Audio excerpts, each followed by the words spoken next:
용서와 평화. 38. 너는 내 형제를 용서할 용의가 얼마나 있는가?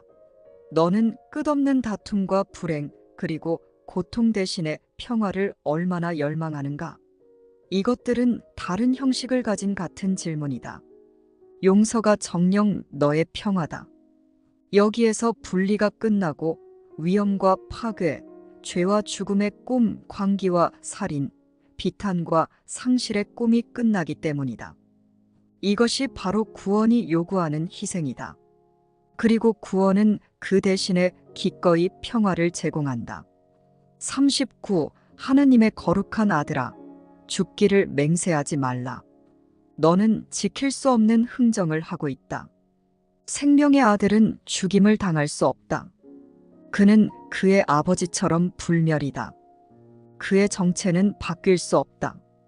그는 온 우주에서 하나일 수밖에 없는 유일한 자다. 영원해 보이는 것에는 모두 끝이 있을 것이다. 별들은 사라지고 밤과 낮도 더 이상 없을 것이다. 오가는 모든 것들, 밀물과 썰물, 계절, 사람의 상, 시간에 따라 변하고 피었다가 시드는 모든 것들도 돌아오지 않을 것이다. 시간이 끝을 정해놓은 곳은 영원히 있는 곳이 아니다. 하느님의 아들은 사람이 그를 가지고 만든 것에 의해 결코 바뀔 수 없다. 그는 전에 그랬고 지금도 그렇듯이 앞으로도 그러할 것이다. 시간은 그의 운명도 그가 태어나고 죽을 시간도 정해놓지 않았기 때문이다. 용서는 그를 바꾸지 않을 것이다. 하지만 시간은 용서를 시중들어 시간의 것들이 쓸모를 잃고 사라지게 할 것이다. 40. 그 무엇도 자신의 목적보다 더 오래 남아있을 수는 없다.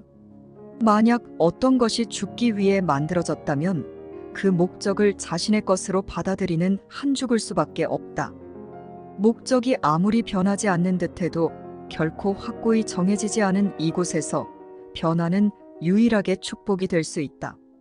내가 너를 위한 하느님의 목적과 다른 목표를 세워서 변함없고 영원한 것으로 확립할 수 있다고 생각하지 말라. 너는 내가 갖지 않은 목적을 너 자신에게 줄 수 있지만 자신의 마음을 바꿔서 그곳에서 다른 목적을 볼 힘을 없앨 수는 없다. 변화는 내가 영원하게 만들려고 하는 모든 것에게 하느님이 주셔서 오로지 천국만이 사라지지 않게 보장하신 위대한 선물이다. 41. 너는 죽기 위해 태어나지 않았다. 너는 변할 수 없다. 하느님은 너의 기능을 확고히 정해두셨기 때문이다. 다른 모든 목표는 시간이 보존되도록 시간과 변화 안에 설정되어 있다. 여기에는 예외가 하나 있다. 용서는 시간을 유지하는 것을 목표로 하지 않고 그 용도가 다했을 때 끝내는 것을 목표로 한다. 시간의 목적은 끝났으며 시간은 사라졌다. 한때 시간이 지배하는 듯 했던 곳에 이제 하느님이 당신의 아들을 위해 확립하신 기능이 의식에 완전히 회복된다.